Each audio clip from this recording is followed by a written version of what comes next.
Hoy comenzamos con una nueva serie. La denomino Desarrollando el don profético. El apóstol Pablo dice que todos los creyentes pueden profetizar. Ese es el deseo de Dios para sus hijos. Por lo tanto, tenemos que saber cómo es que eso funciona y sobre todo cómo funciona bajo el aspecto de la gracia. En 1 Corintios capítulo 14 versículo 31 leemos en la versión Reina Valera 1960: porque podéis profetizar todos uno por uno, para que todos aprendan y todos sean exhortados. Si es que todos pueden hacerlo, ¿por qué es que no lo hacen? Precisamente porque no se sabe cómo hacerlo. Por esa razón es que deseo abordar este tema para dejar bien en claro cómo funciona este don. Profetizar es nada más ni nada menos que hablar bajo la inspiración divina. Hablar bajo la inspiración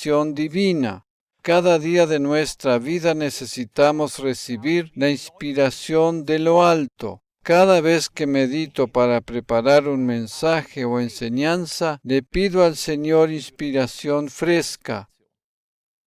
La comparto con vosotros recién cuando estoy seguro que la he recibido. Esta no se recibe en forma inmediata. A veces hay que tener paciencia y esperar. En realidad, este don no está reservado solo para los pastores, sino que Dios desea manifestarlo en el lugar o posición donde Él nos haya colocado. Independientemente del lugar que ocupemos en nuestra vida diaria, podemos recibir la inspiración divina que proviene de nuestro interior. De todas maneras, tenemos que saber que profetizar no es predecir el futuro. Si bien es posible que la palabra profética contenga algún elemento que tiene que ver con el tiempo futuro, no es primordialmente una predicción. Repito, hablar proféticamente es pronunciar palabras inspiradas por Dios. Lamentablemente, hay muchos que asocian la profecía con lo que habrá de suceder en el tiempo futuro, y esto no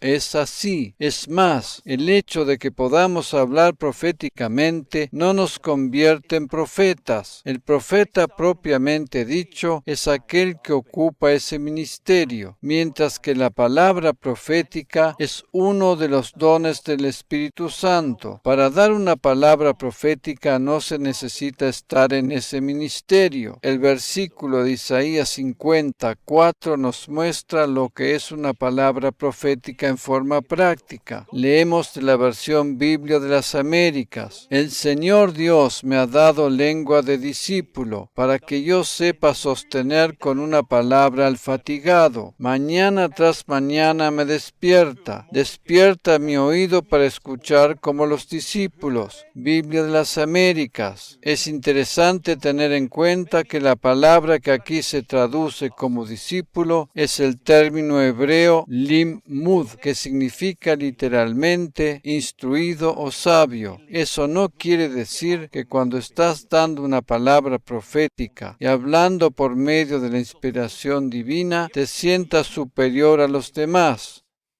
o des la impresión de una persona altanera que se cree que sabe las cosas mejor que los demás.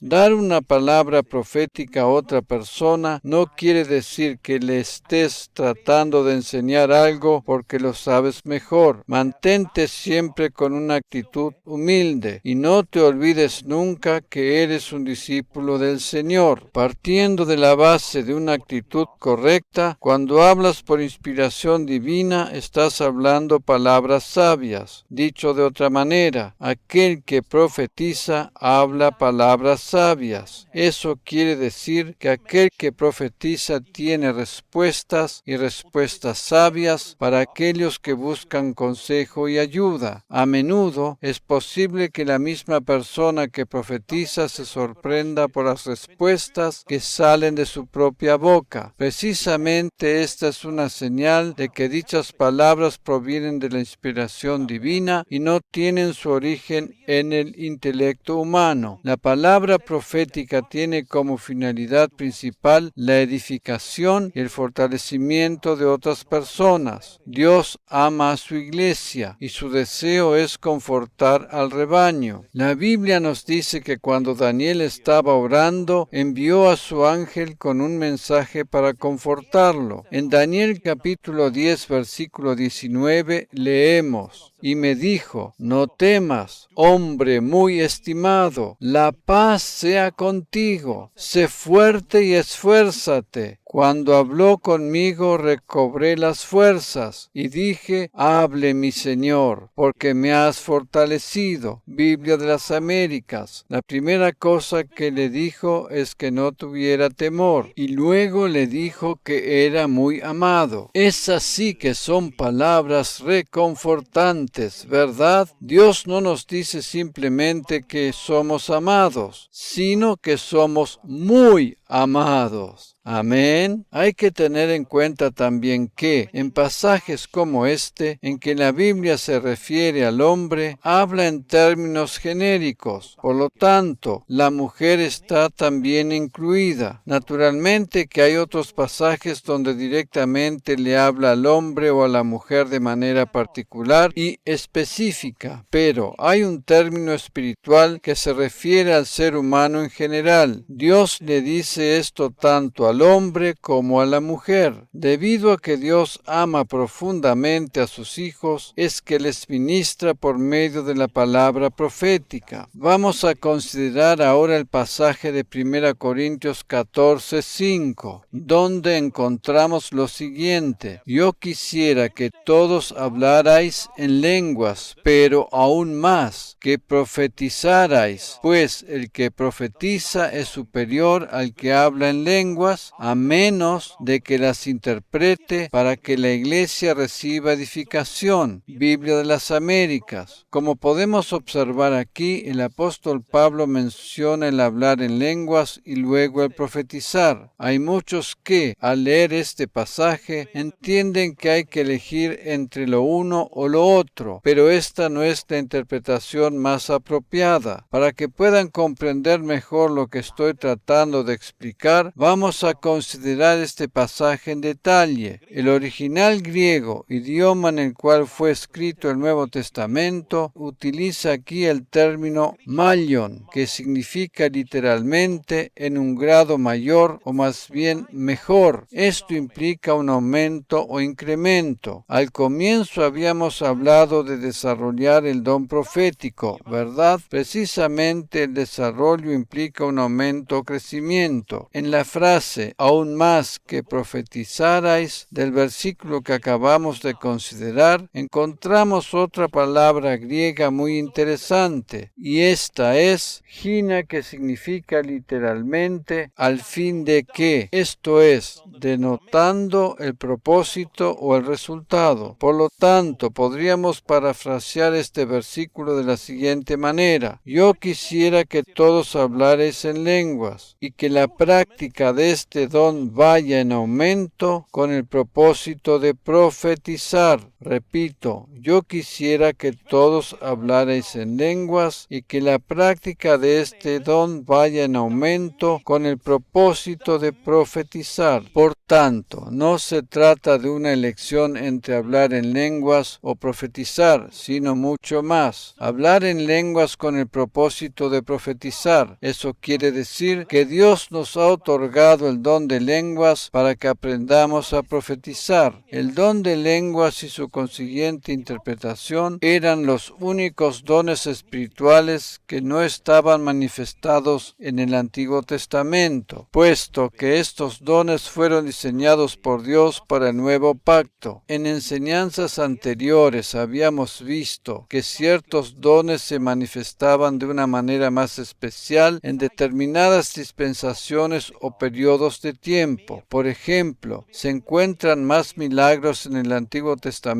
que en el Nuevo. Esto era así porque Dios utilizaba los milagros como método para educar a su pueblo, mientras que en la dispensación del Nuevo Pacto pacto, Él nos educa por medio de su gracia. Esa es la razón por la cual hoy en día, bajo el pacto de la gracia, vemos más en acción la misericordia divina. Precisamente las sanidades son producto de su gracia y de su misericordia. Hoy vemos más sanidades que milagros, mientras que en el antiguo pacto había más milagros que sanidades. Eso no quiere decir que hoy en día no suceden milagros, sino que hay distintos periodos donde unos dones se manifiestan más que otros. Lo mismo sucede con el don de lenguas, el cual está especialmente diseñado para el pacto de la gracia. Esa es la razón por la cual no estaba manifiesto en el Antiguo Testamento. En 1 Corintios 14, versículo 4, leemos lo siguiente, en la versión Reina Valera 1960. El que habla en lengua extraña a sí mismo se edifica, pero el que profetiza edifica a la iglesia. Como dije anteriormente, profetizar significa decir palabras que provienen de la inspiración divina y que nosotros mismos no podemos producir por medio de nuestro razonamiento para edificar a otra persona. De acuerdo a lo que leemos en este versículo, el que profetiza es mayor que el que solo habla en lenguas, como ya habíamos leído en el versículo 5. Yo quisiera que todos hablarais en lenguas, pero aún más, que profetizarais, pues el que profetiza es superior al que habla en lenguas, a menos de que las interprete para que la iglesia reciba edificación. Biblia de las Américas. Dios tiene especial interés en edificar a los creyentes porque les ama mucho. Cuando tengas una palabra profética para dar, hazlo pensando en servir a la iglesia. El corazón de Dios late por su iglesia. Jesús dio su vida por la iglesia. Jesús dio su vida por la iglesia.